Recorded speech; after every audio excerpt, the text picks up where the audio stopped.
Preview capabilities. Users can preview files and data in memory before performing a full analysis, which can help in quickly identifying relevant information. File export. Analysts can export memory data in various formats for further examination with other forensic tools. Watch the following video: FTK Imager, Forensic Acquisition Tool, FTK Imager Tutorial, FTK Image Loading Analysis from Free Education Academy. Free EduHub. Volatility. It is a powerful, open-source framework specifically designed for memory forensics. It allows analysts to analyze memory dumps from various operating systems, including Windows, Linux, and Mac. Key features: cross-platform support.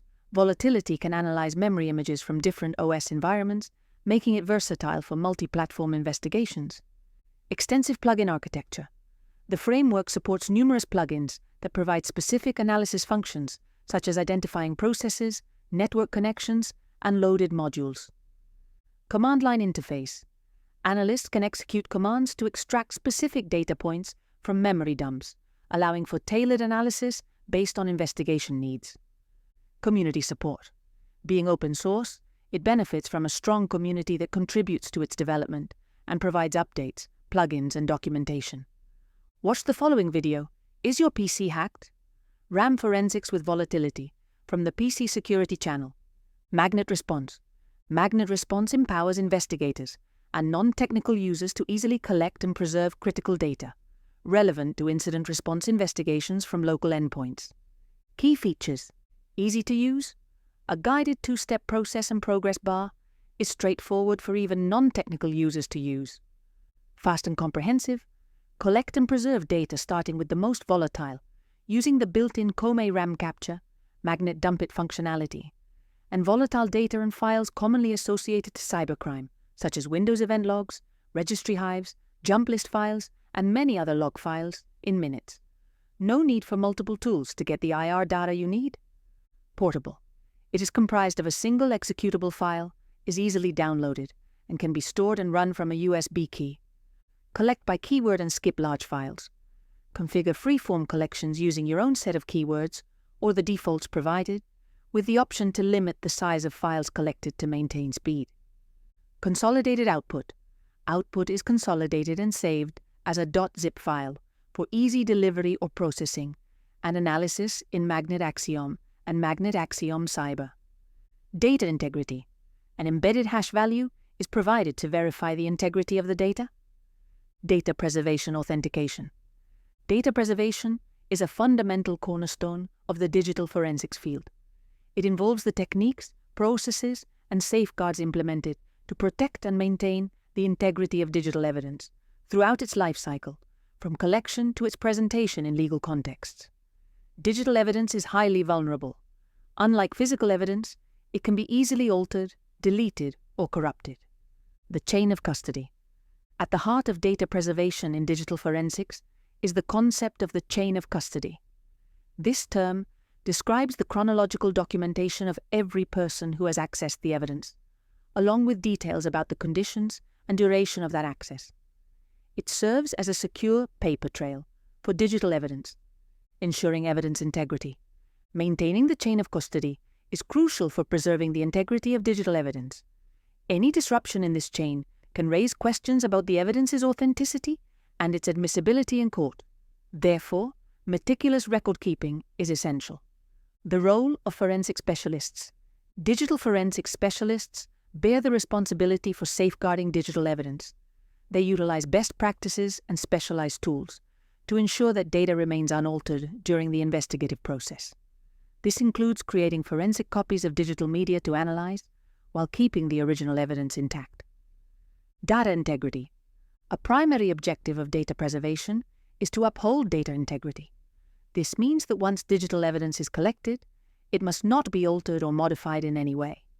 This requirement ensures that the evidence accurately reflects its original state at the time of collection.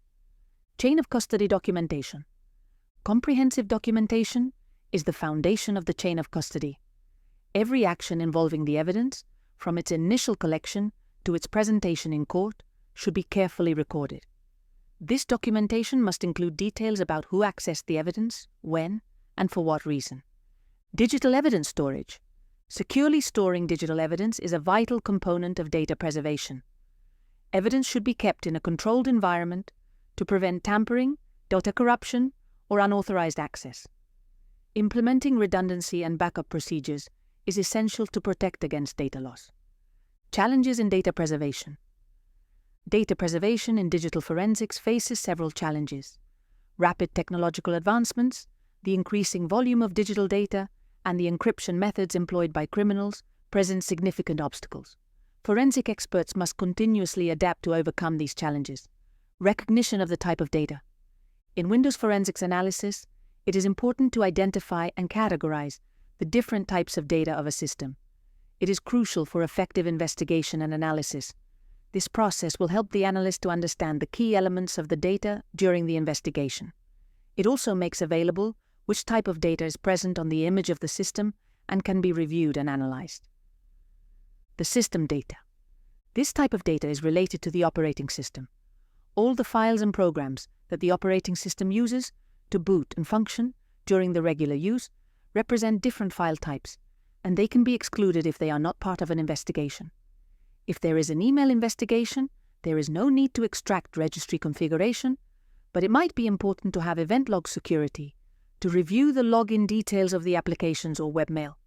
It is important to know the file system's configuration to separate the user's data from the system data and what was created and used by the user. User data. This type of data can be found in the user's profile in Windows. The most common user's data are documents and files created by most commercial applications or downloaded to the system by the user.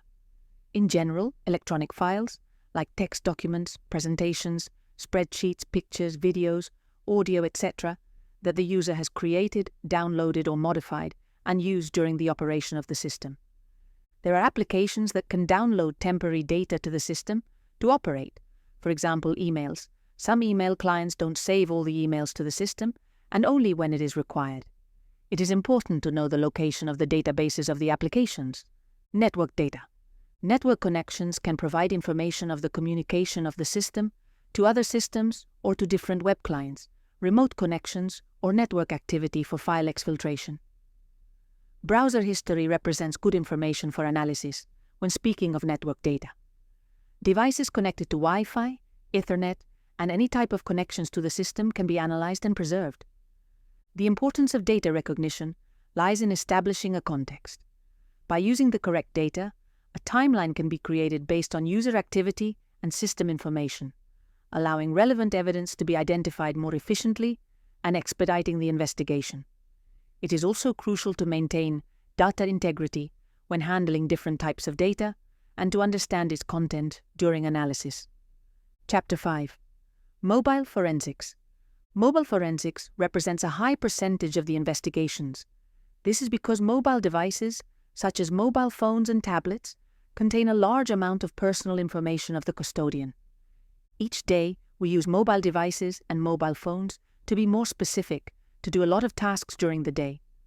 The devices store not only call information, contact numbers, or calendar information like in the past, but also it contains conversations with colleagues, vendors, service providers, and group chats. Each day, the mobile devices stores GPS data. It can save the places that you visited with timestamps, the routes the custodian takes to go to a place, networks that the devices is being connected, saves files being shared or downloaded, but also it takes pictures, video, and audio that can be saved, shared, or uploaded to social media. The conversations taking place on the phones are saved with metadata that contain key information during an investigation. The metadata of a conversation has GPS information, cell tower that the devices were connected to, timestamps, contact information, app used, if a file was shared or received, etc. This is key information during an investigation that can be used as evidence in court or during a corporate investigation. The mobile devices are mini-computers that have a file system in a different way to save data. It can be saved only on the device or in external media like SD cards. There are two leading operative systems in the market: iOS devices by Apple and Android devices by Google. On Apple devices, A backup will save the important information of the user's data, and with a backup of the device, it is possible to have as much information as with using a forensic tool to create an image of the device. Using iTunes can be a good solution to create a backup that can be used as a forensic image. On the other hand, Android devices are not simple to back up. The backup can be saved in a Google account, but at this time, there is no tool that can download the backup from a Google account, other than configuring a phone and installing that backup to the phone. The backup won't save external chat applications or any desired applications like the Apple devices does, but it can save mobile device configuration, call logs, audio, video, and picture media. Recommendations in mobile forensics. During the forensic acquisition of a mobile device, there should be a process to follow just the same as the computers. In mobile forensics, it is required to have knowledge on how to use each device, speaking of Android devices and Apple devices. This is because the technician performing the data acquisition should know where to find key information of the device prior to the imaging process and identify errors and troubleshoot during the process. The recommendations to follow are: the objective of the investigation should be clear to all stakeholders of the process. Before performing the data acquisition, there should be information about device, make, model, serial number, and if the phone is a personal phone or a corporate phone. In the case of corporate phones, the company should allow the procedure and have legal representatives approving the procedure. In case of a personal device, the legal representative should have a signed consent, and the procedure should be explained prior to signing the consent. Document each step of the process. A chain of custody should be signed during the process by the owner of the phone and the person performing the forensic acquisition. Photographic evidence that should contain views from top, front, back, sides, and any additional information of make, model, serial number on the device's information page. Specific information to acquire. During the request of the procedure and the objective, there should be a confirmation if specific information of an application is required, like chat data, timeframes, media type of data, or additional documents to target the investigation. In some investigations, a full image is not required, just specific applications of file types. Tools and updates. The correct tool with industry standards should be used for this procedure. There are tools that can extract some type of information, but the correct tool for the objective of the investigation should be used. There are tools like Celebrite U, FED, or Oxygen Detective that can extract information from multiple mobile devices and follow industry standards. Minimize data modification. Tools like Celebrite extracts only data from the device. Apple devices can use an iTunes backup to parse the information into Celebrite Physical Analyzer without data modification. But there are tools that will install agents to extract data, and some other tools that will request the device to be routed to extract information. Data handling. Once images are taken, make sure to create a duplicate of the image in a different storage media. When work is performed in an image, it can be deleted, damaged, or altered, for that there should always be a backup of the data for preservation. Watch the following video, Mobile Device Forensics, Collection and Preservation, from the Department of Public Safety from Texas, analyzing the leading mobile systems in the market. The primary mobile systems in the market are Apple iOS devices and Google Android devices. In the past, there was a larger number of mobile systems that have adopted the Android OS to continue on the market. Each manufacturer used to have a custom ROM as an operative system, but with the popularity of Android and Apple being a strong competitor on the market, they have adopted the Android system. Both systems work in a similar way. They need a user account created for the phone to work with applications. If the user account is not configured, the phone will work only with calls of a SIM card and text messages, SMS and MMS, but not with third-party applications, such as Facebook, Instagram, Twitter, etc. With the user account created and configured on the device, it opens the possibility to download applications from the Apple Store or the Google Play Store. The difference starts on the security of the applications. For Apple devices, only applications downloaded from the Apple Store can be downloaded and installed to the Apple device. If an application that is not screened by Apple or accepted in the Apple Store, the phone will require a procedure named jailbreak. The jailbreak installs and hacks the phone to allow installing unsigned applications, but it opens the possibility to malicious software to be installed to the device. For Android devices, The Play Store will have similar applications than the Apple Store, and in this case, the applications are not screened with security, like the ones in the Apple Store. This creates a vulnerability for the phone to have malicious software, malware, ransomware, etc. The Android devices will also allow the user to trust an application to be installed, not only from the Play Store. If there is an application with extension .apk that is not signed or recognized by the Play Store, the Android device will prompt if the user wants to install it anyway. In both devices, the cloud backup is similar. We can have automatic backups to iCloud for Apple or Google Drive for Android. The difference is that with Apple, it will save a snapshot of the date of the backup for all the installed applications. And with Android, each application has its own data container that will be backed up in their own location. You can select Google Drive as that backup location, but it will require additional space. Security of mobile device systems. For Apple devices, according to the security guide from Apple, the security of iPhones, iPads, etc. comes from the SoC chip embedded in the logic board of the devices. This is the base, but it works together with the secure enclave that manages the chip with the security engine for the device. This will create the encrypted environment for the user data, biometric data, and the data transfer. Each Apple device is encrypted from the initial configuration to the use. Once the device is configured, it will store a keychain for the keys to be secure. If the phone is locked and there are attempts to unlock the phone, it will start delaying the time to enter the code to avoid a brute force attack on the device. On the latest models of Apple devices, they can be tracked. The device enters a power low consumption mode to share its location with other devices.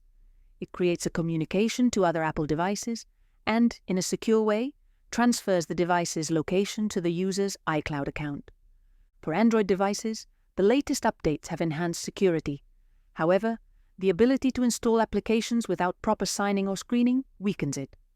Additionally, the SD card slot in many devices presents another vulnerability, as it allows a card to be inserted without the user's knowledge, potentially compromising security. The device can be really secure with a good configuration. Latest updates allow the Android devices to be tracked, deleted, and blocked, even if the device is offline or turned off. It can create a secure configuration to avoid the device to be turned off or put in airplane mode. When trying to create a forensic image of the Apple and Android devices, the process changes. With an Apple device, an iTunes backup will be enough to get data that can be used for the investigation. But with an Android device, specialized software is required for this purpose. After the image is taken, it will also require specialized forensic software to review the acquired image. Forensic analysis of iOS devices. iOS forensics involves the collection and analysis of digital evidence from iOS devices, such as iPhones, MacBooks, and iPads. As mobile device usage continues to rise in our daily lives, digital forensics has become a critical component of many criminal investigations. iOS incorporates advanced security features that can complicate evidence extraction for digital forensic investigators. However, with appropriate tools and techniques, they can still obtain and analyze significant information from these devices. The iOS Secure Boot Chain utilizes a secure boot mechanism to enhance security during the startup process. Additionally, signing an app allows iOS to recognize the app's author and confirm that it hasn't been altered since signing. The iOS file system is designed for standalone applications, preventing direct user access to simplify the system. iOS apps interact with their file systems only within their designated sandbox directories. When a new app is installed, several container directories are created within the sandbox, each serving a specific purpose for the app. Acquiring digital data.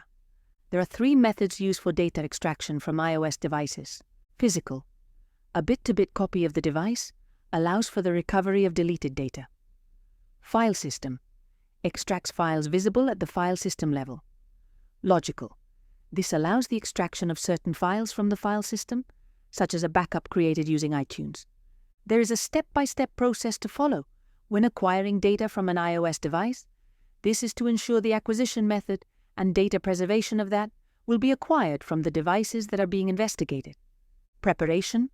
Obtain the legal permission of and consent to extract data from the mobile device. A chain of custody should be in place, a collection log should be documented, and photographic evidence should be taken with the timestamp. The correct tool should be updated and ready to be used.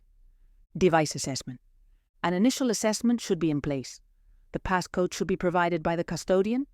Assess any damage to the device, iOS version, data storage, data in use, model, serial number, IMEI information. The device should match the description provided by the company when the preparation phase was taking place. Choosing acquisition method. There are 3 different types of acquisition, depending on the scope of the investigation. Each type of investigation should be used. Physical extraction is not commonly used because of the challenge that it represents when analysis is in place. The most commonly used is the logical extraction, which will extract required data relevant for the investigation. This data can be acquired using specialized software for creating an iTunes backup. The file system extraction can provide more information than the logical extraction, and it can present more details when analyzing the data.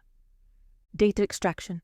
Data extraction can be performed using the appropriate tools for the process. The recommended tool is Celebrite UFED, but if it is unavailable, an iTunes backup can serve as a viable alternative for creating an image for analysis. Additional acquisition tools, such as Oxygen Forensics and Magnet Axiom, can also be used. Data verification. Once an image is being analyzed or logs are in place, the hash values should be examined. These values should be calculated before and after acquisition to verify that the data has not been altered. Most forensic tools provide verification methods and documentation for each hash. Data preservation. Securely store the acquired data, ensuring that the work copy is used for analysis while the backup remains in storage. Both the backup and the work copy should be kept in a secure container or forensic lab to prevent tampering and maintain the chain of custody for each media source. Analysis and reporting. Once data has reached the analysis step, forensic software will help to filter, identify, review, and search for specific data for the investigation. It can be a keyword search, a chat data to be located, a GPS location that can be utilized as evidence for the investigation. The reporting of the evidence could be in different formats. Each application can export reports in PDF, Excel, UFDR, RSMF, depending on the requirements of the evidence to be presented. Acquisition from iTunes backup. Apple devices can be backed up using iTunes on Windows computers. For Apple computers, iTunes is embedded into the Finder window. Once you connect the device into an Apple computer, it will change the view of the new Finder window that looks similar to iTunes. The iTunes backup is a reliable way to preserve data and can be used as a forensic image. It can be analyzed by forensic and e-discovery software. Things to consider for the iTunes backup is that iTunes will back up data user information. There are no applications on the backup, but it will create a backup of chat data apps like WhatsApp, iMessage, Telegram, Signal, Facebook Messenger, WeChat, etc. This backup will contain additional data like call log, contacts, calendar, locations, media, audio, video, and pictures, documents, texts, account information, downloads, web searches, network connections, Bluetooth devices. The metadata of the user's files is preserved, and it can be analyzed by forensic software. The pictures and videos can have location and timestamps. In some cases, deleted data can be recovered with specialized tools on an iTunes backup. Malware analysis can be performed on this image as well. The process to create an iTunes backup is the following. From the Microsoft Store, download the latest version of iTunes and install it. Once installed, open up iTunes and unlock and connect the Apple device, iPhone or iPad. It will request to trust the device. The Apple device will request for the passcode to continue. iTunes will ask if you want to set up the devices as a new device or restore a backup. Select Set Up as New iPhone. It is important to select this option. Click Continue, and a new window will show to click Get Started. The next window will show the device information that contains device model number, capacity, phone number, serial number, OS version, storage in use. And one important aspect is if the phone is encrypted by a previous backup. If it is, the Encrypt Local Backup checkbox will be selected. If not, create a backup without encryption or document the assigned password for this backup. If the phone is encrypted already, request the custodian to provide the encryption password and test it. The encryption password is not necessarily the same as the passcode. If the custodian doesn't know the password, There is a method to reset the encryption password, but this will reset the user settings. Refer to Apple's documentation for further details on this process. https://news/108-313. When ready, select Backup Now to this computer and the backup will start. The progress of the process will be visible on the progress bar. When the backup is complete, the location of the backup is the following: C:\users, \user, \appdata, \roaming, \Apple computer, \mobile sync, \backup. This location has the backup in a folder that will have numbers and letters. This folder can be processed and parsed by forensic software. Disconnect the device and return the device to the custodian. Make sure to document the process and create a copy of the backup in a different location. The iTunes backup as the end result can be used as evidence in a case of investigation. This backup contains all metadata, but it requires specialized software to be analyzed. Software that can analyze the backup are Cellebrite Physical Analyzer, Oxygen Detective, and Axiom Examiner.